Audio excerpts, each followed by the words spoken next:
Hello everyone, কেমন আছো তোমরা সবাই? গুড মর্নিং সবাইকে। তো আজকে বুধবার, এখন সকাল বাজে 8টা, সাড়ে 8টার মতো বাজে।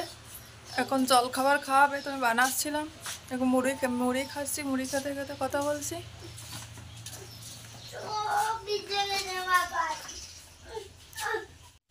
এই দেখো এখানে চা বসিয়েছি, আর এই যে মুড়ি আর একটা ব্রেড আর এই টমেটো সসটা, এটা খাওয়া আজকে জল খাওয়ার।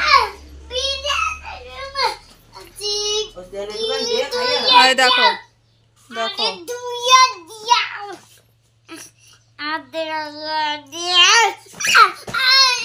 এবার দেখো সবাইকে খাইয়ে এই যে চা খেতে বসেছি, তাও শান্তি নেই। দেখো ভাতটা বসিয়ে দিয়েছি, তো ওটা চা খেতে খেতে ভাতটা একটু তো এগিয়ে যায়, তারপরে তরকারিটা দেখবো।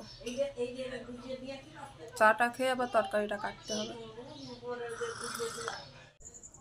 এই দেখো এদিকে আমি সবাইকে খাইয়ে নিজে চা খেয়ে চলে এসেছি। সব কিছু পরিষ্কার করতে অনেকগুলো বাসন হয়ে গেছিলো, তো সেগুলো আমি পরিষ্কার করলাম। গ্যাসটাও একটু মুছে নিলাম। ভাতটা প্রায় হয়ে যাবে। এই দেখো আমাদের গাছে কুমড়োর ফুল ফুটেছে, কত সুন্দর দেখাচ্ছে, কিন্তু হচ্ছে অনেকগুলো কুমড়োই হচ্ছে, কিন্তু ধরছে না, সব খারাপ হয়ে পড়ে যাচ্ছে। দেখো রান্না করতে বসে গেছিলাম, আলু ভাজছিলাম, আলু পেঁয়াজ ভাজি করছিলাম বরবটির সাথে।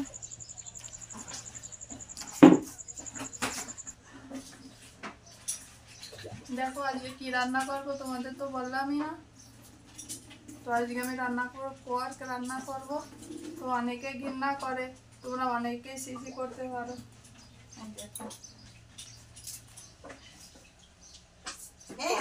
অনেকে ক্যামেরার সামনে বলতে চায় না, তো যেটা খাওয়া হয় সেটা আবার লজ্জা কিসের। দেখো তোমাদের আমি দেখাচ্ছি, আজকে এটা রেসিপি দেখাবো, শেয়ার করবো। এই জন্যই বললাম যে ক্যামেরার সামনে সবাই বলতে চায় না, কারণ অনেকেই খায় কিন্তু বলে না, যে বলে আমরা খাই না, এটা ইয়ে করি, সেটা এটা সেটা অনেক কিছুই বলে। তো এই দেখো আমার কাছে এটা কোনো বিষয় না, আমি তোমাদের সাথে শেয়ার করছি। তো তোমাদের ভালো লাগতেও পারে, নাও পারে। ওইদিকে মাংসটা আমি একটু ভেজে নিয়েছি, কারণ এটা ফ্রিজের ভিতরে ছিল, তো এই জন্য একটু আমি আগে প্রথমে একটু ভেজে নিলাম। তারপরে ওই তেলে থেকে দেখো আলু ভাজতে দিয়ে দিয়েছি, আলু লবণ আর হলদি দিয়ে ভেজে নেব। মাংসটাতে আমি আলুও দেবো, কারণ আলু ছাড়া আমাদের ঘরে কোনো মাংসই চলে না। তো দেখো আজকে এটাতে বেশি কিছু আমি আজকে কি কখনো বেশি কিছু মশলা দেয় না এতে। এই দেখো শুধু জিরা ফোড়ন দিয়ে একটু রসুন দিয়েছি, পেঁয়াজ দিই না আমি এই মাংসতে। দেখো পেঁয়াজটা দেবো না। আর এই যে শুকনো লঙ্কা বেটে রেখেছিলাম, সেটাই দিয়ে একটু নাড়িয়ে লবণ হলদি দিয়ে দেব।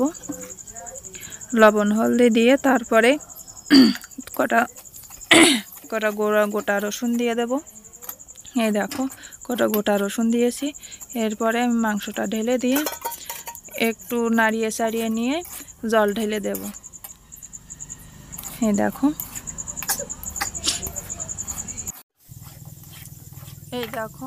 মাংসটা, এটার ভিতরে আমি শুধু রসুন দিয়েছি, তো আদাটাও দেয় আজকে দেয়নি, আমি ঘরে ছিল না আদাটা, এই জন্য।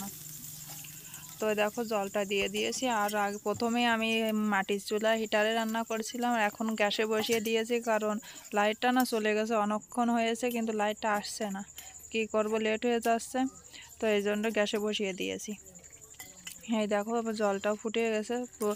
এই যে আমি একটু ওই পাশে গেছিলাম, বাবা একটু পরিষ্কার করছিল, তো ওর কাছে একটু গেছিলাম। তো আমার হাজব্যান্ডকে বললাম যে এটা একটু নাড়িয়ে দাও, একটু গরম মশলাটা দিয়ে একটু নামিয়ে দাও। তো ও দেখো চলে এসেছে, ওই নাড়াচ্ছে, কিন্তু আমি কিন্তু না। তো এই দেখো মাংসটা হয়ে গেছে। তো এখানে গরম মশলাটা ভেজে তারপরে গুঁড়ো করে রেখেছিলাম আমি, সেটাই দিয়ে এখন এটা নামিয়ে নেব। তো দেখো আমার মাংসর এসে লুক এমন কালার এসেছে। তো আজকের মতন আমি এই পর্যন্তই ভিডিওটা করছি। ভালো লাগলে লাইক কমেন্ট সাবস্ক্রাইব নিশ্চয়ই করে দেবে।